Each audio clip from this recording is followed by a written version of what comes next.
Okay, so the homework tonight, I'm going to look at the bottom part of it. We're going to go ahead and deal with these bottom two. We did some of them in class. Actually, I'll do 5 and 7 together. Or we'll do 6 and 7. So when we're looking at 6, it's across the y-axis, which means the y stays the same.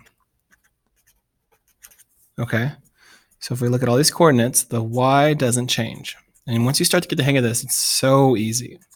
That's why maybe I'm getting a little frustrated because I'm like, what's going on here? This isn't difficult. So the y just stayed the same. -2, -2, 2, 2, 3, 3, 0, 0. What changes is the x. So these are all negatives. They're all going to switch to positive. If they were all positives, they would all switch to negatives, okay? They're just going to switch signs. And there's your answer. All right? Obviously, 0 doesn't change at all either if you were dealing with that. Now let's go ahead and look at number 7. Across the x-axis. So when you do an x-axis reflection, x stays the same, okay? So let's go ahead and look at our x values. 0, 1, 2, and 4, okay?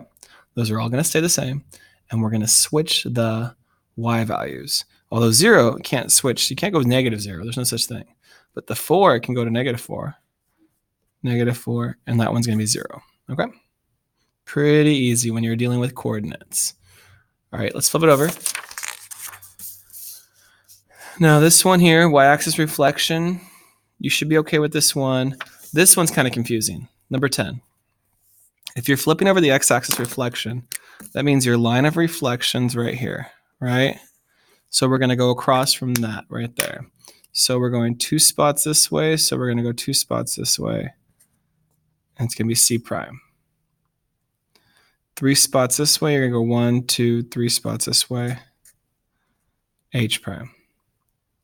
And x is just going to stay x prime. Okay, it's going to stay right there. Looks kind of confusing, but it basically got flipped right on top of itself, like wings or something it looks like, right? This one as well, you're flipping it to this way.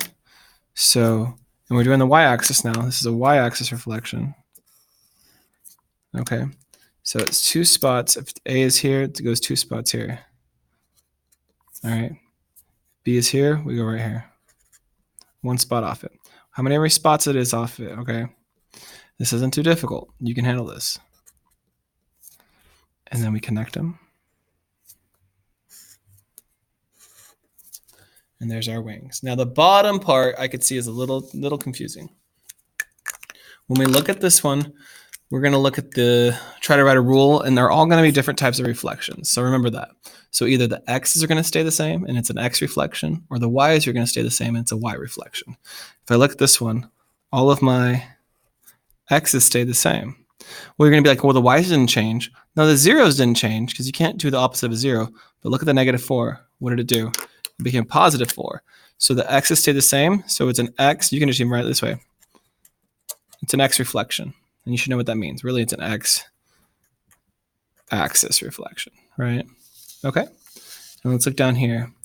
1, 1, 5, -1, -1, -5. Interesting. 2, 5, 2, 2, 5, 2. All the y's stay the same. That one's a y reflection. All right. Do the best you can tonight. I'm going to collect it tomorrow for points.